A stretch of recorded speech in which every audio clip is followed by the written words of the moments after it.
दोस्तों, यूएस और ईरान यानी कि ट्रंप और ईरान के प्रेसिडेंट मसूद पजेश्कियन ने 60 दिन के लिए वेस्ट एशिया में जो क्राइसिस चल रही थी दोनों की, तीसरी इजराइल की बाद में करेंगे, उस पर साइन कर लिए हैं। 19 तारीख को ये साइन स्विट्जरलैंड में होने वाले थे, लेकिन ठीक उससे एक दिन पहले वर्साइल फ्रांस में ही इसको कर लिया गया। और एक वीडियो या फोटो आपको बहुत घूमती हुई दिखेगी इंटरनेट पर, वो थी जब वुड्रो विल्सन ने 1919 में यानी कि जर्मनी ने जब अपनी हार स्वीकार करी थी। वैसा ही नजारा यूएसए के लिए था मेरे हिसाब से। आपकी क्या राय है वो आप कमेंट जरूर कर दीजिए। कुछ इंपॉर्टेंट पॉइंट्स की अगर मैं बात करूं तो इसमें अगले 60 दिन तक स्ट्रेट ऑफ हॉर्मुज पर कोई भी टोल नहीं लगेगा। हो सकता है 60 दिन बाद ईरान फिर से लगा दे। यूएसए अपना ब्लॉकेड तुरंत हटाएगा।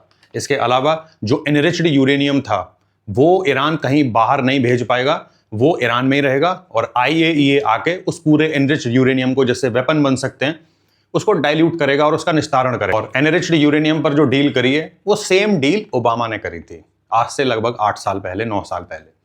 इसके अलावा $300 बिलियन की इन्वेस्टमेंट होगी ईरान में। अब यूएसए तो कह रहा है कि वो नहीं करेगा, तो फिर करेगा कौन? वो इन्वेस्टमेंट आएंगी चाइना से, गल्फ के देशों से, और इवन इंडिया का जो इतना स्ट्रेटेजिक चाबहार पोर्ट का काम रुक गया था, इंडिया भी उसको अब आगे बढ़ा पाए। अब आप इस पूरे डील में एक चीज ये सोचो कि जो पहले सैंक्शन लगे हुए थे ईरान के ऊपर, वो सारे वापस हटेंगे। ईरान की अर्थव्यवस्था मजबूत होगी, उसकी करेंसी स्ट्रांग होते जाएगी अब, क्योंकि वो अपने ऑयल को बेच पाएंगे पूरी दुनिया में, ठीक है, जिससे इंडिया को भी कुछ फायदा होगा और आसपास के जो एशियन कंट्रीज हैं उनको काफी फायदा होगा।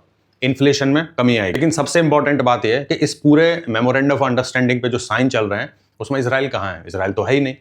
लेबनान में फिर से हमला नहीं होगा, इसकी गारंटी कौन लेगा? क्योंकि इसराइल का सर्वाइवल ही इन सबको लपेटने की वजह से हो पाता है।